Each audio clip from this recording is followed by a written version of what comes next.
Hello YouTube family, તો આપણે આવી ગયા છીએ તાવેડા. તો આપણે હું તમને મારી માલણ નદી બતાવું છું. તમને કેવી લાગે કેવી નહીં કોમેન્ટ કરજો. અમને અમારા વિડીયોને લાઈક કરો, શેર કરો, કોમેન્ટ કરો. હાલો હું તમને મારી માલણ નદી બતાવું આજે. જો આ અમારી માલણ નદી છે. પાણી આવે ત્યારે આ પુલની ઉપર ચડી જાય. પુલ તમને દેખાય નહીં, પુલની ઉપર ચડી જાય છે.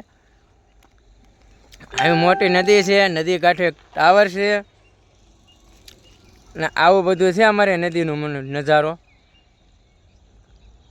તો તમને અમારી નદીનો વિડીયો ગમ્યો હોય તો લાઈક કરો, શેર કરો. ને આ રસ્તો છે અમારે રોડનો છે અને આ અમારા ઘર બાજુનો છે. અમારા ઘર બાજુનો હું તમને રસ્તો બતાવું. જો આ છે અમારા ઘર બાજુનો છે. પેલા ભાઈ હાલ્યા જાય ને, મોટા ભાઈ સામે ઊભા એ અમારા ઘર બાજુનો રસ્તો થાય. અને આ અમારે છે કૌશિકભાઈ ભાણિયાભાઈ. લાઈક શેર કરો અને સબસ્ક્રાઇબ કરો. હા બસ એમ. તો જો તમને વિડીયો ગમ્યો હોય તો લાઈક કરવાનું ભૂલતા નહીં. આવું છે નજારો.